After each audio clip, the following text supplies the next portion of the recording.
with a Camera. Starring Charles Bronson.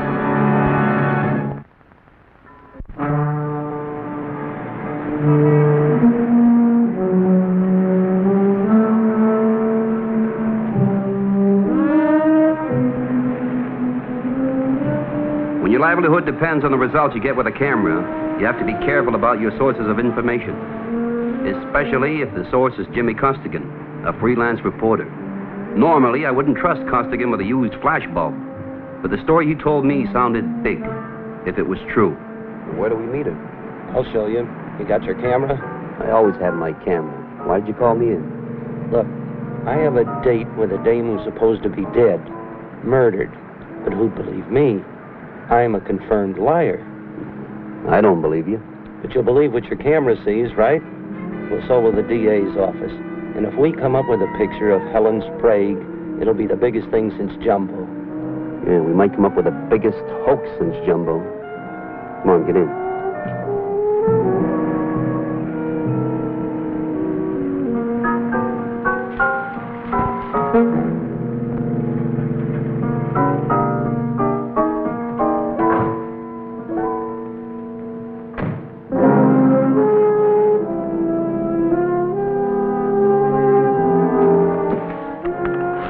Nice district.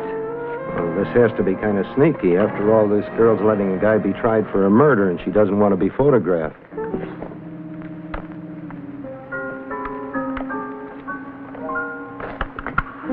There's some dame standing back there in the darkest spot in the alley. You can hardly see her in the shadows. Yeah, well, this can.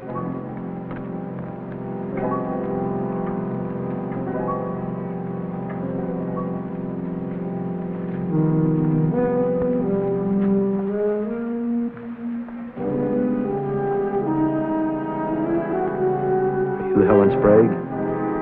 Are you alone? Yes. Then yes, I'm Helen Sprague. Oh, miss! I told you to come alone. I just got a glimpse of her in the light from the flash. Well, is she Helen Sprague? Well, she said she was. I can't be sure. Well, let's get this developed and find out. Come on. Howard Dorn, popular nightclub singer and recording star, was being indicted for the murder of Helen Sprague, even though the police could not find her body. The papers had given the story a big play. What I had in the developer was proof, maybe, that Helen Sprague was alive and that Howard Dorn was innocent of any crime. Come on in. Close that door before you open the curtain, will you? Did you get anything? Well, it's starting to come through now. It's her. That's her, Helen Sprague. She isn't dead. It looks like it, but let's make sure.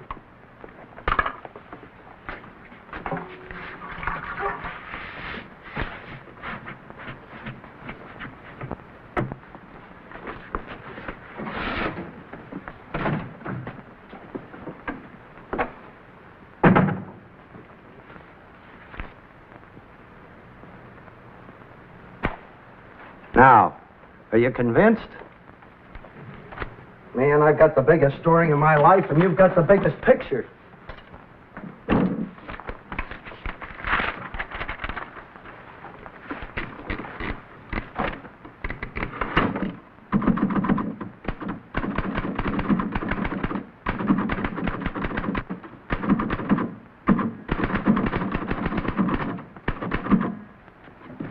Absolute proof, beyond any shadow of a doubt, that Helen Sprague is alive. That's pretty strong, isn't it? You've got eyes, haven't you? Yes, my eyes say we found her. So do my ears. The dame told me she was Helen Sprague. You heard her. Well, that's what I can't understand. Why did she come forward if she wanted to run? She explained that to me on the phone. If she goes to the police, they throw her in jail for obstructing justice. But at the last minute, she couldn't stand by and see Dorn tried for her murder. Nothing could be plainer. There's one thing that could. What? If you arrange this whole thing, a hoax, just to get a big story. After all, you told me you were a liar. If we've made a mistake, your big story and my big camera will let a murderer loose.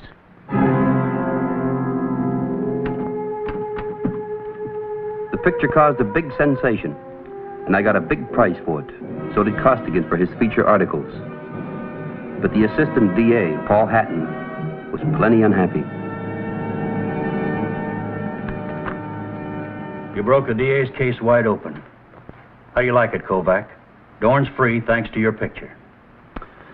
Well, I brought the negative along in case your lab wants to check it. You'll see that it wasn't touched up or faked. Our office had circumstantial evidence enough for an indictment on Dorn. He had a motive. He openly threatened to kill Helen Sprague. He bought a gun through underworld channels. Helen Sprague disappearing at the same time. It all added up. Well, I just pushed the button. The film tells the story. Dorn had all the motive in the world for killing her, and he still has it. How would you like the job of guarding Helen Sprague wherever she is? Oh, I know. The camera tells the story. There's just one more thing, Kovac. It's your reputation that set Dorn free. I can't doubt your photo. Nor the fact that it's a new picture taken last night. But Costigan, he's been known to rig a story. Fill me in on this one, Chapter 1. Well, Costigan phoned me. He said he received a call from a girl identifying herself as Helen Sprague. Now, she wanted him to meet her. He wanted me along to take a picture to prove his story. Chapter 2? Well, I don't know. Okay. Send Costigan in. Yes, sir.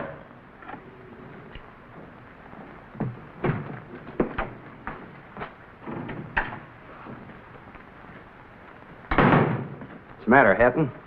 Beginning to doubt your eyes as well as your ears? Oh, I knew you'd doubt my story, but I didn't think you'd doubt that photograph. Hatton, you don't still believe that Helen Sprague is dead, do you? I don't know. But let me tell you one thing. If I find that this photo's a fake, I'll be seeing you, and don't think I won't. You'll look good in handcuffs.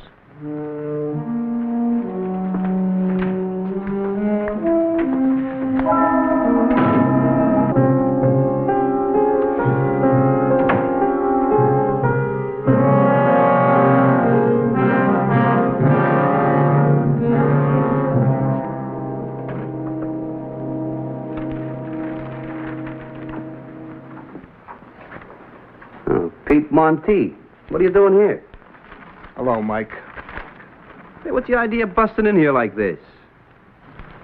I'm just sitting here getting madder and madder. Getting matter about what? What's wrong with you anyhow? You know, Pete, you don't look like your old happy self. I thought you were traveling that grunt and groan circuit. I want to see you about the picture you took of my girl. Your girl? Now, where is she? What do you mean, your girl? Pete, I think you've had too many hard drugs. That's so.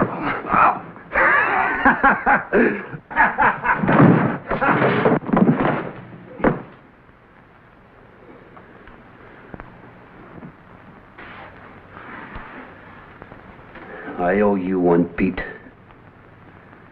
She ducked out on me 2 days ago. Where is she, Mike?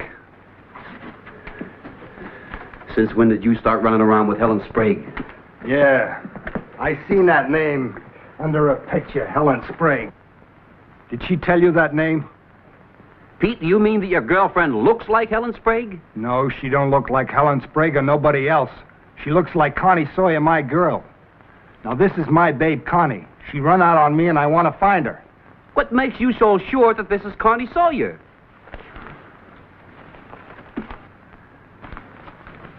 Her earrings.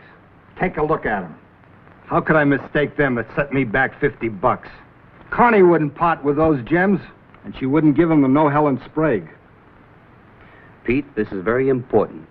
Now take another good long look at that photo. Are you sure that's Connie Sawyer and not just the earrings? Her hair is nice and soft and black. She sure is pretty, isn't she? But I'm as sure as a guy can ever be about a dame. What, with the way they keep changing their makeup and their hair color? It's Connie, all right. But the girl's hair in this photo is a different color than Connie Sawyer's was the last time you saw her, right? So what? She even dyed it orange once. Now, you listen. My girl would die before she'd part with them $50 earrings. Hey, where are you going? Out. I want to check on something. You ain't going no place till you tell me where I find Connie. Okay, Pete. Will you do me a favor first? What? Stand back there a little bit. Why? I want to take your picture. All you have to do, Pete, is watch the birdies.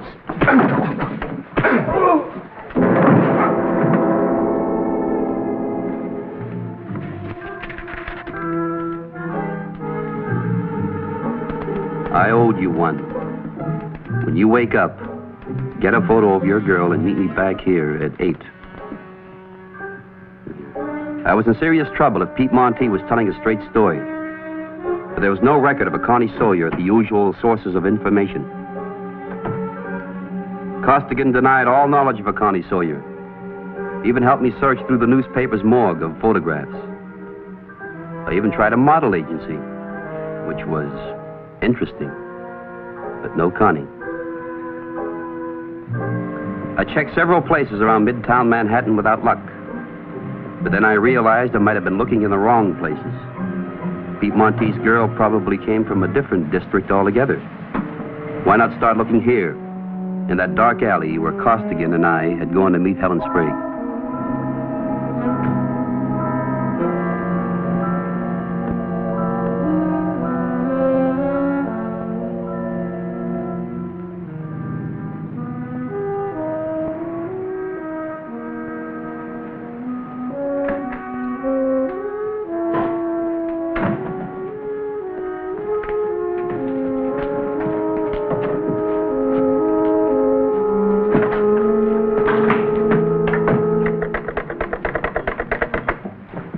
You a policeman? No. Then why did you come in the back way? There was a girl that ran down that alley last night. This is the only door she could have come into. All right, so I had a customer. Ah, this thing. I can't raise nothing. Well, maybe the phone's dead. Everything around here dies at the same time. I'm looking for a girl named Connie Sawyer. I want to talk to her. In that booth. She ain't talking, though.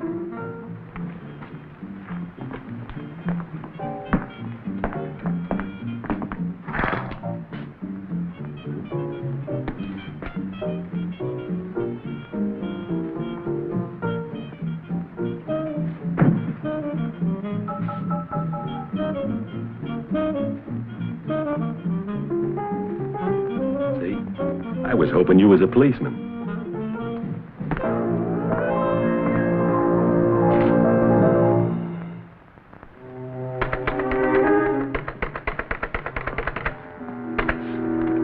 Phone's dead, too. You mind telling me what happened here? Connie came in with a guy. They took that booth. The guy must have left when my back was turned. What kind of guy? A customer, that's all. I never look at him. I just wait on him. A man, a guy. How do I know? Maybe if they buy a drink, I take a look. But not at the stiffs that just buy coffee. Well, I think you better get to a phone that works and call the police. Tell them a girl has been strangled here. What'll I tell them about you? Well, if you talk to a guy called Hatton, you tell him I took off for South America.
Dorn?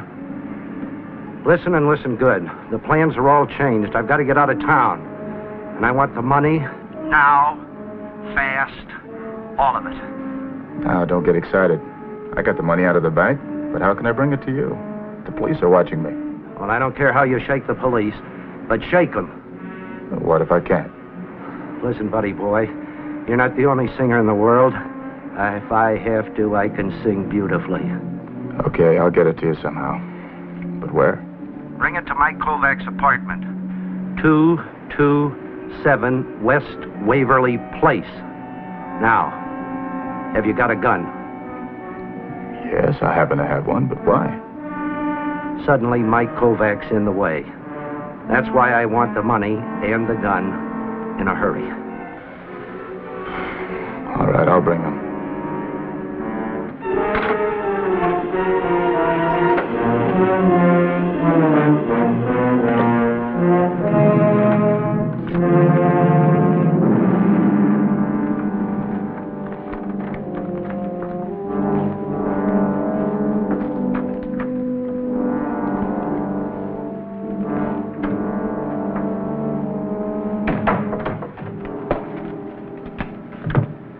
Did you get it, Pete?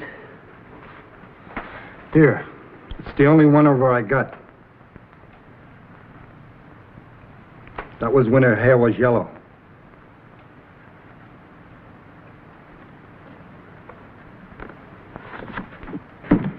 Where was you? Well, I was looking... Did you find Connie? Pete, I think you better give me a minute. I don't know what I found yet, okay?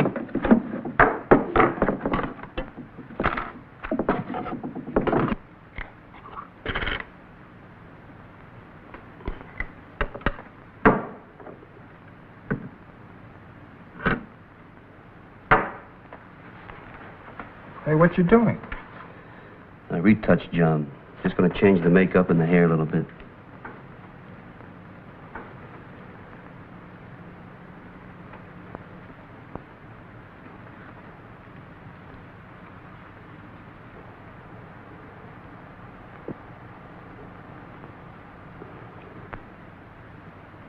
Gee, you're making her look better.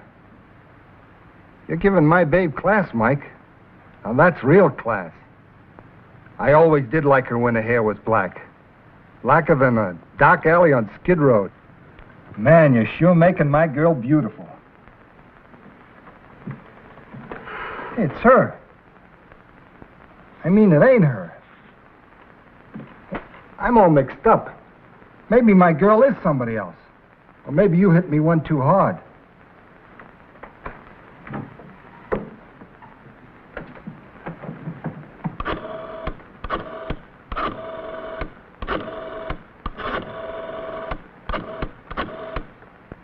Hatton, this is Mike Kovac. This time you listen. You know, you were right. It was a big hoax. Somebody found a girl who looked enough like Helen Sprague with makeup and a different hair job. Yeah, I can prove it. Then they had me take the photo of her. Yeah, Helen Sprague is probably dead now. So is the other girl. She was strangled. Well, the dead girl is... Well, you'll find her at Tony's spot. It's on Delgado Street. Yeah. Her name is Connie Sawyer.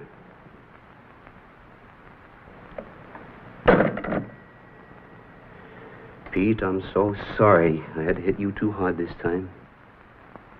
Somebody killed my girl, Mike? Yeah, I'm real sorry, Pete. Mike, who did it? I don't know. And why? Pete, I wish I knew that, too. Bribery, money the wrong way, Pete, the dirty way. How could anybody hurt Connie for a couple of lousy bucks? Mike, they accused me of taking a dive the other day. But what's taking a dive compared to killing the girl for money? Yeah, I took that dive. But, Mike, I didn't hurt nobody.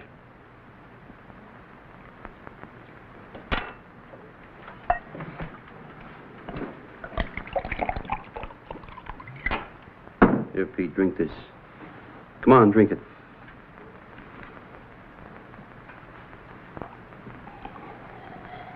All the way, Pete. All of it.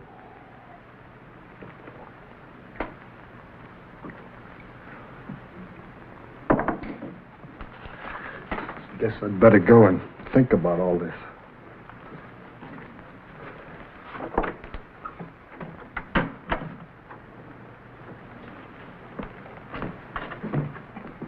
Costigan, why didn't you knock? You didn't give me time. It was Pete Monte, wasn't it? Yeah, he's an old friend of mine. Did you find that girl we were looking for? Yeah? Take a good long look at that photo. Well, they look the same, but this has been retouched. You're wrong, Costigan. I just changed the makeup of the girl. Connie Sawyer looked enough like Helen Sprague, so all I had to do was change her makeup and her hairdo. So what? So I think you try to palm Connie Sawyer off on me as Helen Sprague, that's what. Palm Connie? I did not. Why would I? I don't know why, but I think you would. Oh, I would, Mike. If I had a reason, a motive. Motive, that's the important thing. This being a freelance reporter is pretty tough, isn't it, Costigan? I know. It's maybe just as tough as being a freelance photographer. Only one difference. I do it by choice. But I think that you're forced into it. There's no steady income. If you want to make a buck, you have to go out and sweat for it. You take a coffee break, it costs you time. Nobody else, just you. I don't understand what you're getting at. If you want to eat, you have to keep your nose to the grindstone and plug away all the time. I know how tough it is. You either work or you starve. I've done both, Costigan, I know. Does this have something to do with motive? Maybe the motive of a man who's a coward. The kind of a man who lies a lot. A man who can't hold down a steady job. The kind of a man who can't make it freelancing. In other words, Costigan, a man who's got the motive for making money the easy way. What easy way? Lots of easy ways. The ways of a coward. Kind of a coward who goes out and strangles a girl. Some poor, unfortunate girl from Delgado Street. And that's you. I'm not sure what you're driving at, Kovac, but I'm getting fed up. Come in, Dawn. Dawn? What took you so long? I had to change cabs 3 times to Shakley. Is it all right to talk in front of him? That depends on what you brought. So you two were buddies. Which one of you arranged this hoax? Costigan, how did he find Shut out? up, Dawn. What did you bring? The money? And what else? You might as well know. You're not going to be around much longer anyway. Costigan was interviewing me at the jail. He asked me how much it'd be worth to get out from under a murder charge. What did you offer him? Money.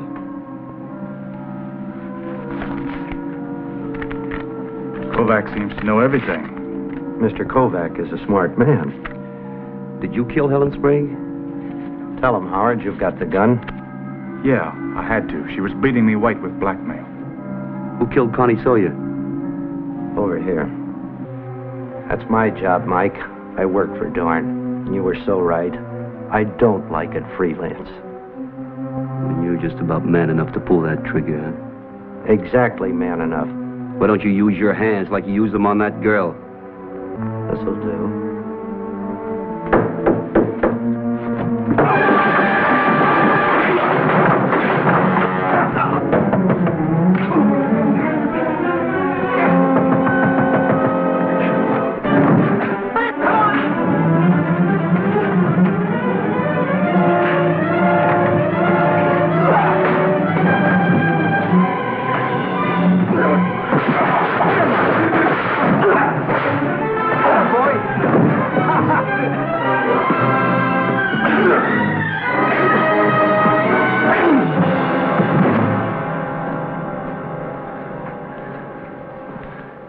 You could have helped me.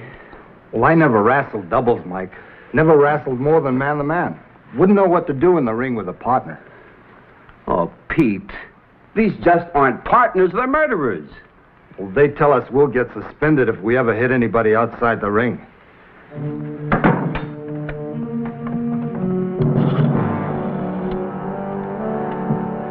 Operator, get me the police department, will you? Pete, if you didn't want to help me, why did you come back? Well, I came back to see if you'd let me have back that picture of my girl. The one you fixed up all pretty. You made her hair soft and black, the way it used to be when I first seen her. Police? Mike Kovac.